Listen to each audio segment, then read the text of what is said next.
Hello, students. In our lecture today, we're going to look at chapter 18, or at least the first part of chapter 18.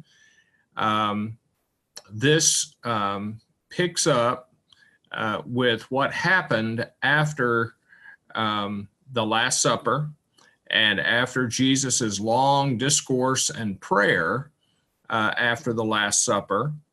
And in chapter 18, verse 1, we read about what happened after the Last Supper ended and Jesus and his disciples left the location of the Last Supper in the city of Jerusalem and walked outside the city walls of Jerusalem to a garden.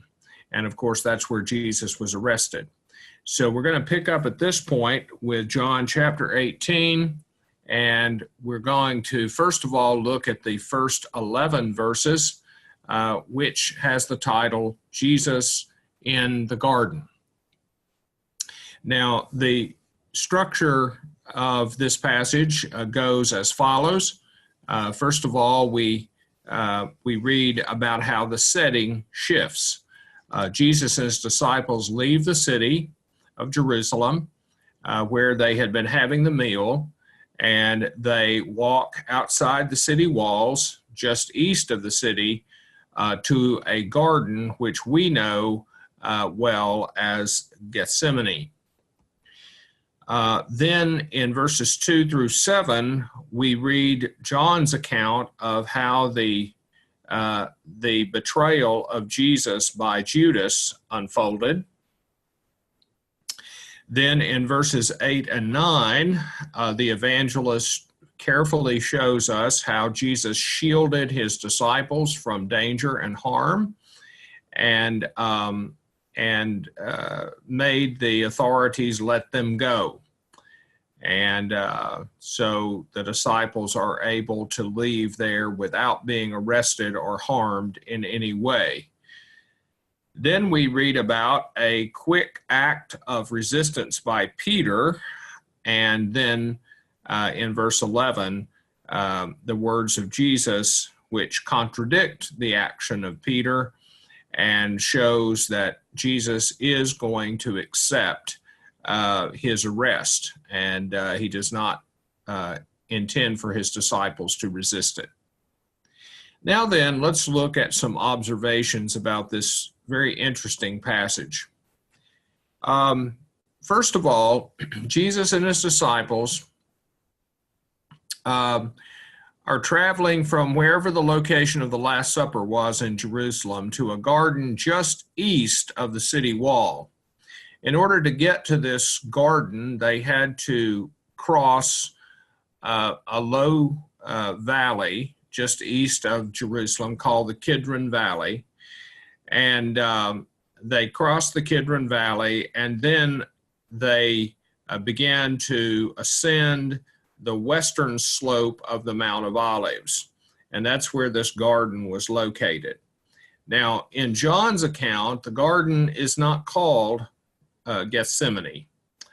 And in the Synoptic Gospels, Gethsemane is not called a garden. So the phrase Garden of Gethsemane really comes from taking the word garden in the Gospel of John and combining it together with the word Gethsemane in the Synoptic Gospels. I have a map that I want to show you, which will maybe help you a little bit with the geography. Here you will see a map of the city of Jerusalem in the first century. You can see the outer walls of the city as they existed back then. And just inside the walls of the city, on the east side or the right side of Jerusalem, you see the temple. So the temple is, of course, within the city walls. In fact, the eastern wall of the temple is part of the eastern wall of the city of Jerusalem. And then if you look at where the words are, the large words, the temple, if you look at those words and you let your eye go straight to the right, you will see the label Gethsemane. And that little geometrical figure. Not sure exactly what you call that, but anyway, you can see it shows you Gethsemane is just outside the city walls, just east of the city, and as you walk east of the city walls, you almost immediately come to the Kidron Valley, and then as you leave the lowest spot there, then you begin to walk up on the slope of the Mount of Olives, and that's where Gethsemane is located. At least this is the traditional location of the Garden of Gethsemane. We don't know with 100% accuracy that this is actually where the exact spot of where Gethsemane was at the time of Jesus, but it had to be somewhere very near here if it wasn't the exact spot. Now, if you go to the Garden of Gethsemane today, you'll see something like this, a grove of olive trees, some of them extremely ancient.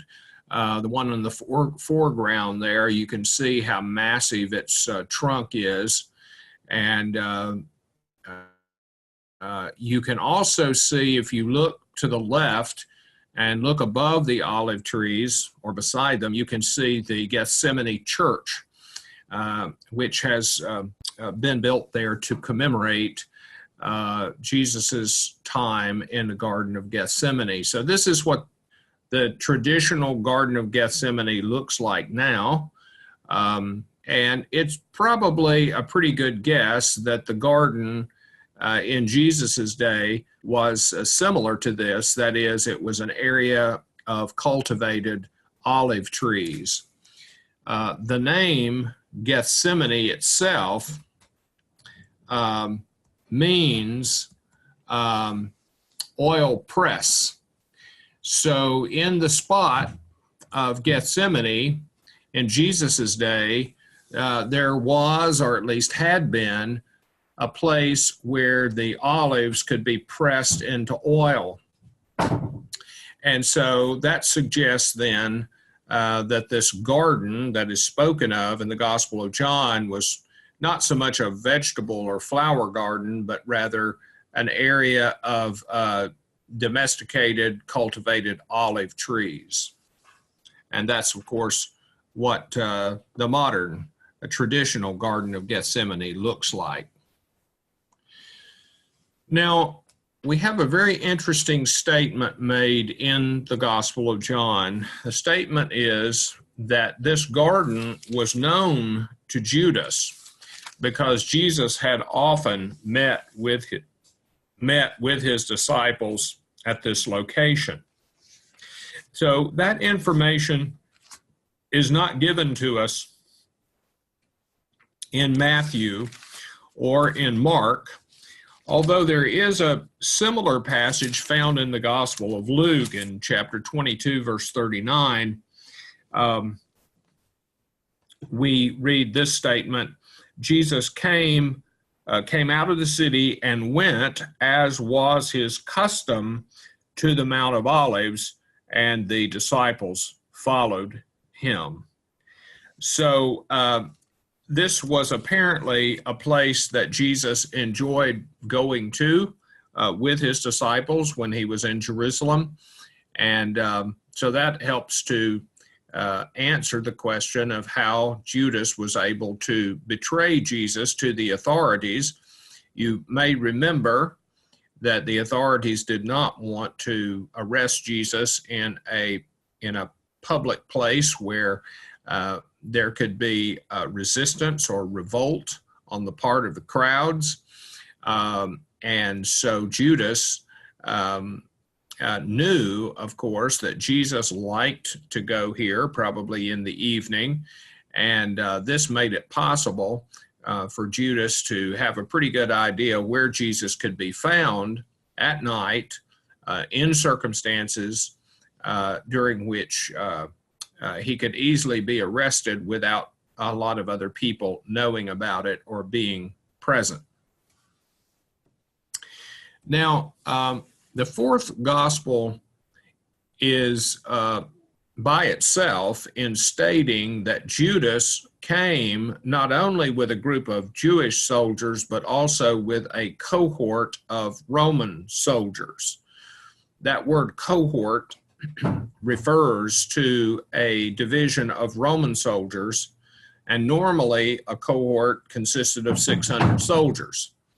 There are circumstances in which sometimes the word cohort would refer to a smaller contingent of soldiers of about 200. But either way, this is a large group of soldiers. Even if it's only 200, that's a significant number of soldiers for Judas to have with him. So according to the Gospel of John, Judas came not only with a group of Jewish temple police, and that's the Synoptic Gospels only mention the temple police. They don't say anything about Roman soldiers being involved, but the Gospel of John, of course, does. So this is a significant number of people who have come with Judas to the garden to arrest Jesus. Now, when we get to the part where Jesus is actually betrayed, the fourth gospel is very different, has a very different account from that found in the Synoptic Gospels. In the Synoptic Gospels, of course, Judas walks up to Jesus and kisses him, and this is the prearranged signal that the man that Judas kisses is Jesus, and so therefore he's the one that the soldiers should arrest. However, in the fourth gospel, there's nothing at all about Judas kissing Jesus. Rather, we read that as the soldiers approached Jesus, that Jesus stepped forward toward the soldiers and asked them, "Whom are you seeking?"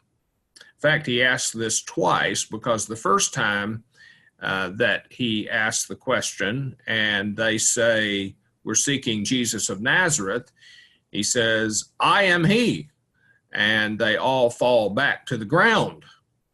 And then Jesus has to ask the question a second time, "Whom are you seeking?" So this is very, very different from the account in the Synoptic Gospels. In many ways, the Gospel of John puts the emphasis on the sovereignty of Jesus. Jesus is in control of the situation. The passion and suffering and crucifixion of Jesus is not something that just sort of happens to him, but in a way, it is directed by him. And so, therefore, in the Gospel of John, we have an account here that certainly puts the emphasis on the sovereignty of Jesus. He takes control of the situation. He is in control of the situation. And so, therefore, he takes the initiative and walks toward the soldiers and asks them this question. Now, when Jesus responds to the soldiers' reply, remember Jesus asked, "Whom are you seeking?" The soldiers say, "We're seeking Jesus of Nazareth." Jesus responds with a phrase that is used several times in the Gospel of John, "I am he." Now, in Greek, that phrase could be translated, "I am he," that is, I am Jesus, the one you're looking for. But this phrase in Greek can also be translated simply, "I am." And in the Greek Old Testament, this is a term that God uses sometimes for himself. And it is so interesting that when Jesus utters these words, "I am," the soldiers, we are told, fall back to the ground. Now that's remarkable. There's nothing like this in the Synoptic Gospels, of course. What do we make of this, that the soldiers fall down when Jesus says, "I am"? ego eimi in Greek. What's going on here? Well, one possibility is that Jesus is understood by the evangelist when he says, I am, to be uttering the divine name, the name of God, I am.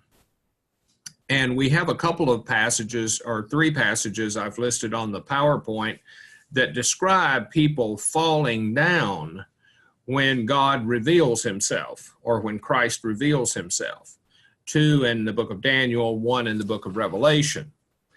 But even more interesting than that, we have an account which comes from a Jewish man by the name Artapanus.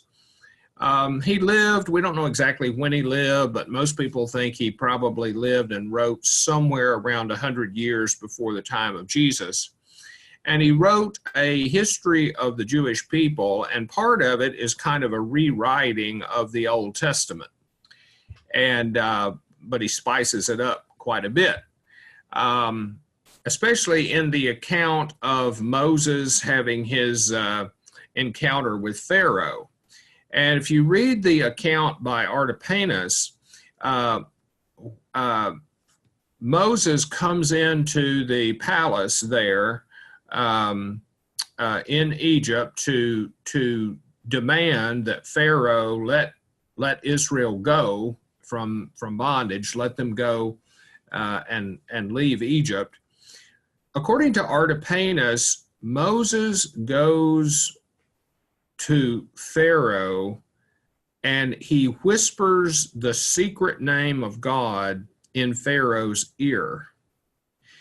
And according to Artapanus, as soon as that happens, Pharaoh fell speechless to the ground. Now that is rather similar to the text that we're looking at here in the Gospel of John, and it makes you wonder whether we should not interpret this passage in the Gospel of John in a similar fashion. That when Jesus says, I am, that he is uttering the divine name of God, which has such power that it drives the soldiers back to the ground. At least that's one possible interpretation of this remarkable response that is described in the Gospel of John, that the soldiers, and remember this is a large group of soldiers, the soldiers fall back to the ground.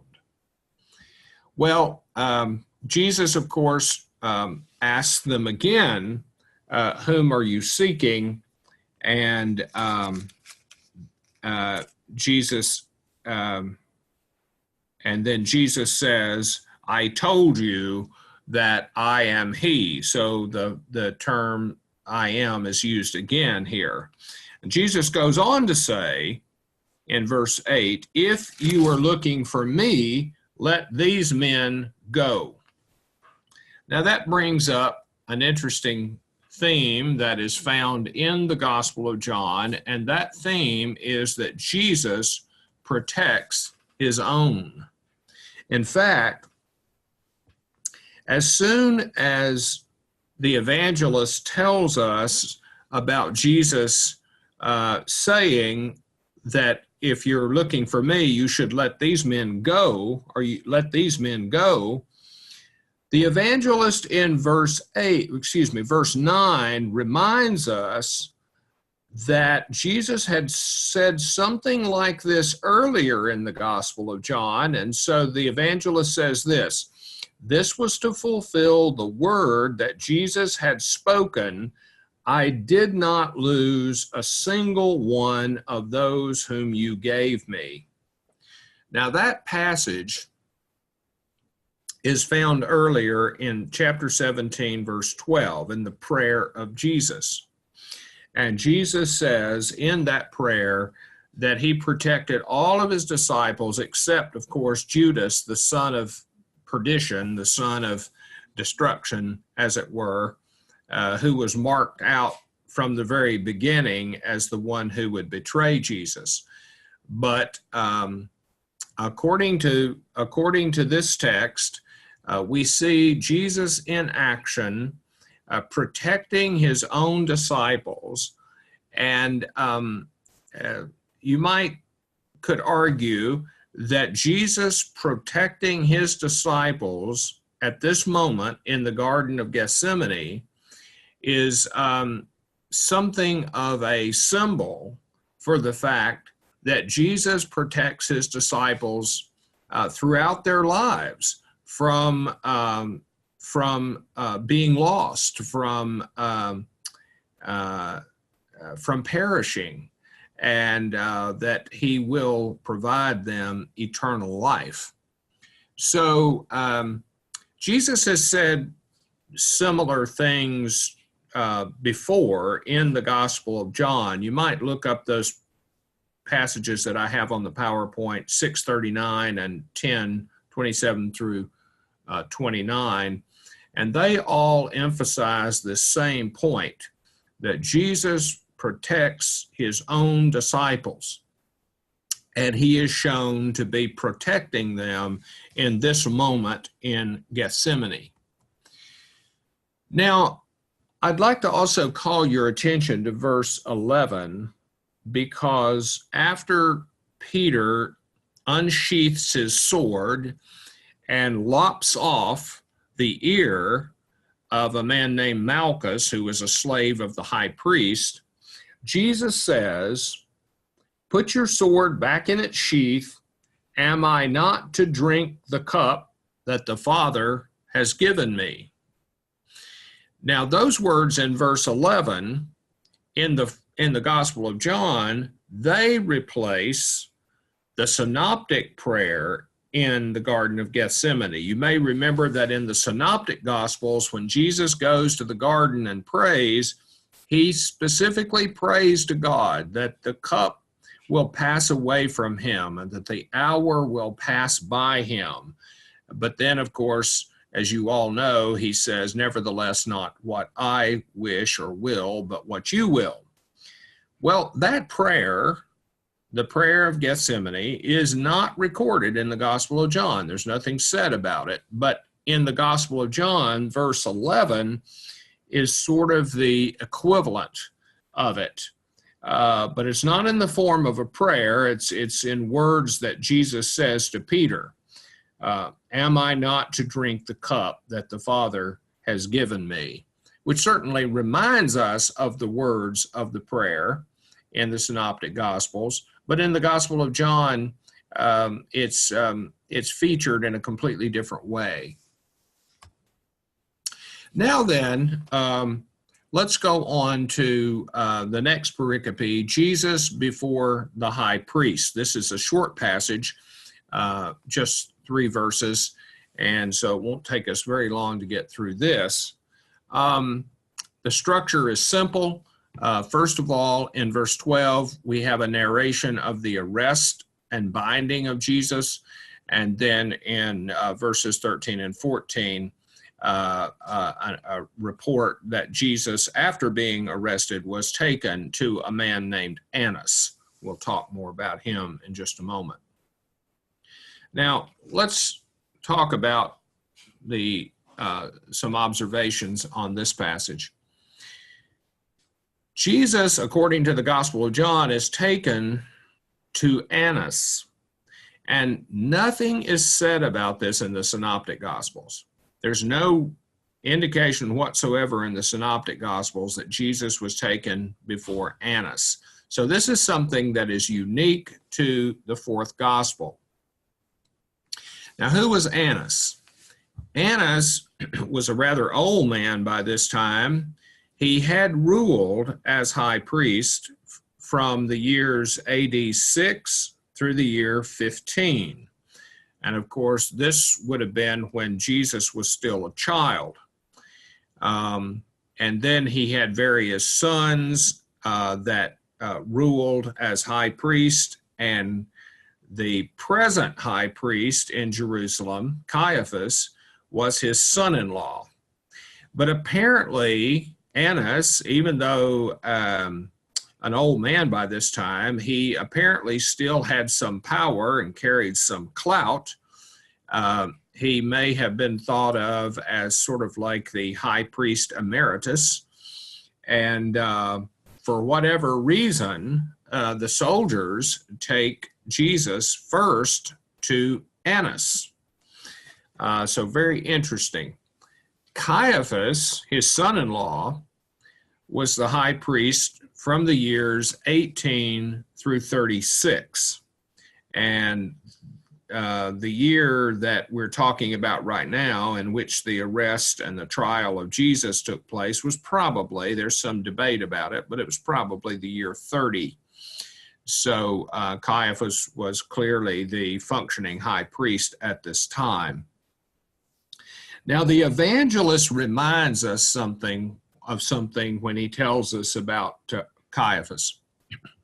He reminds us that Caiaphas is the one who earlier in this same gospel had uttered a prophecy, even though he didn't realize that he was uttering a prophecy. But back in chapter 11, verse 50, Caiaphas had said that it was better for one man to die, and of course Caiaphas had Jesus in mind, better for one man to die than for the whole nation to perish. Now, what Caiaphas was afraid of course, was that if Jesus was not arrested and put to death, then it might eventually lead to rioting in the city of Jerusalem, and then the Romans would come in and just simply kill a lot of the people in the city of Jerusalem, a lot of the Jews in the city of Jerusalem. So that's why he said it's better for one man to die, that is Jesus, than for the whole nation to have to face the wrath of the Roman legions. But from another perspective, what Caiaphas said was exactly true, that in God's plan, the one man, Jesus, would die so that the nation would not perish, but might have everlasting life through Jesus. And so the evangelist very carefully here reminds us that this was the same man, Caiaphas, that had earlier made this prophecy, had uttered this prophecy about the meaning of Jesus's death. He would die, Jesus would die, in order that the whole nation would not perish, but could be saved. Now, one other thing here too, you may notice that in verse 13, it says that Caiaphas was the high priest that year. And that could be interpreted more than one way. It could be interpreted to mean that Caiaphas had a one-year tenure, and that the high priest normally served for 1 year, and that year Caiaphas was the high priest. But we already know from other sources, like, for example, Josephus, the Jewish historian, that Caiaphas ruled as high priest for a number of years. So the correct interpretation here is probably not that Caiaphas was high priest just for that 1 year, but that the evangelist says this because this year of all years was so significant, because it was the year when Jesus died.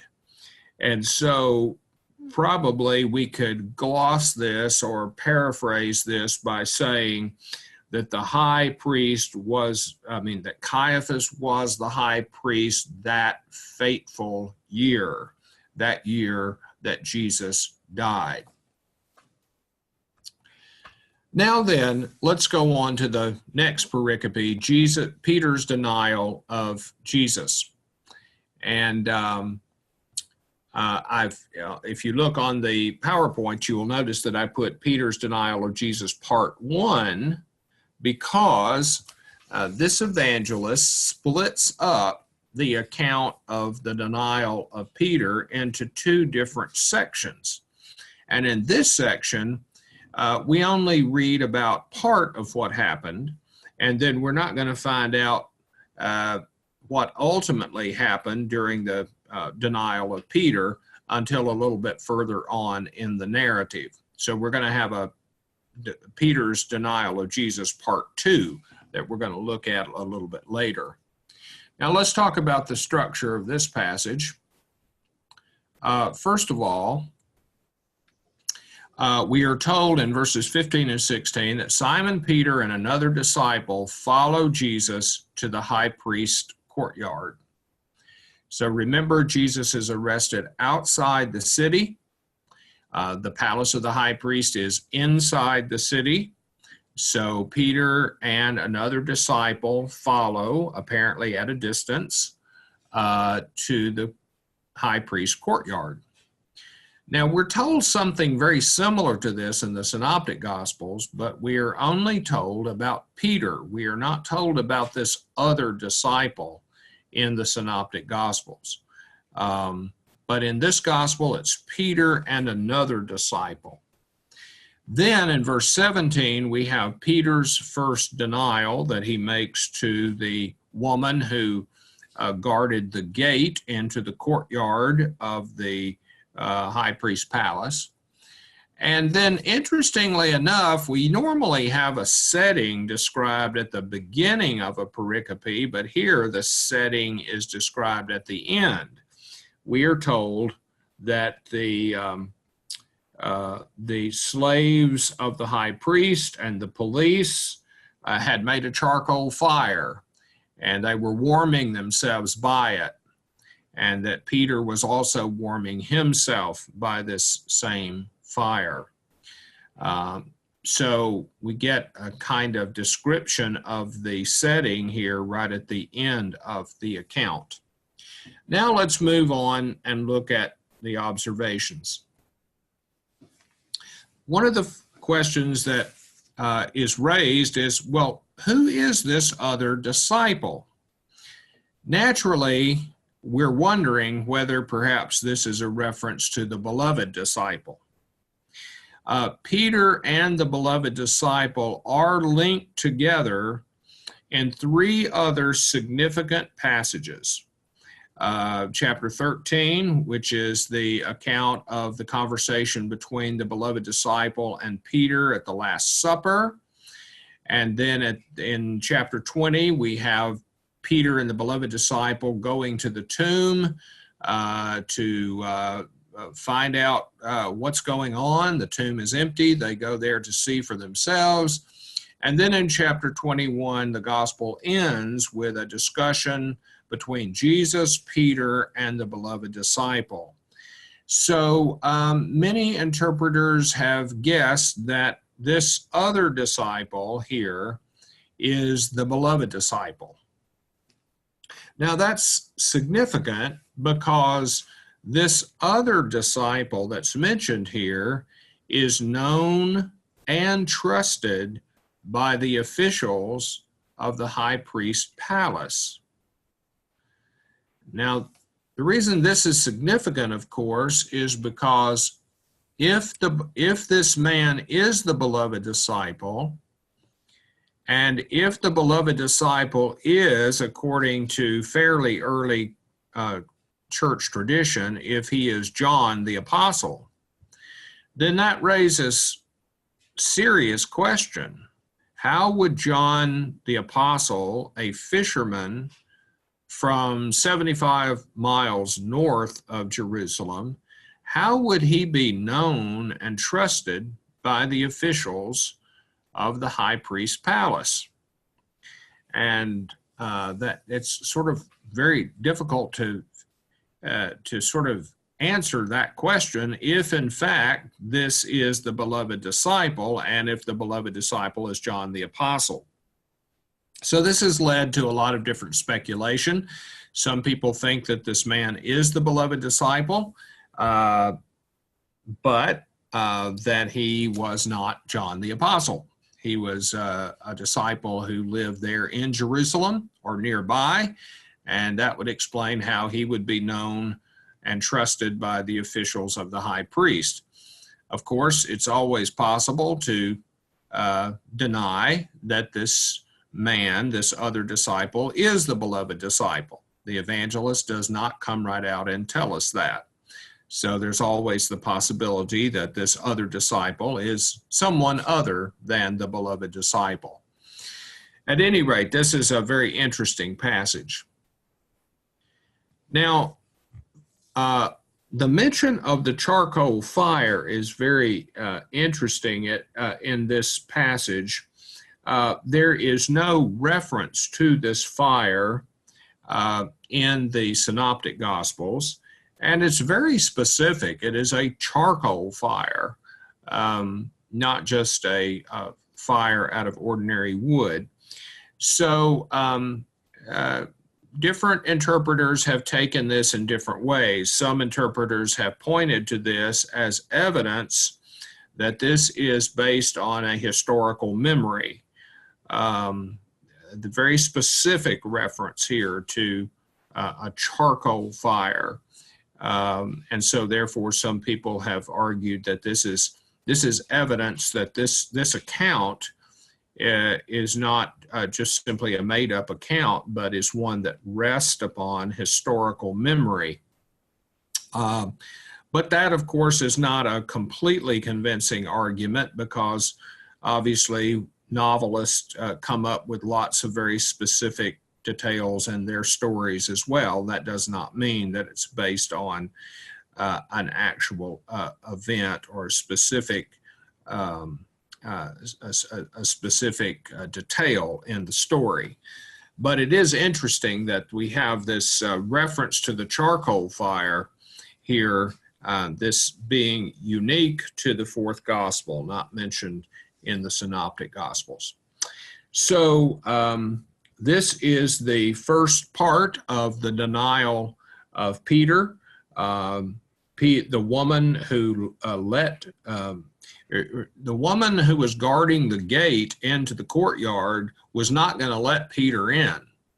It was only because the other disciple, who was known and trusted by the woman, it's only because of that that Peter was allowed to get into the courtyard. But then she asked him, you were not also one of this man's disciples, are you? And of course, Peter flatly denied it. I am not.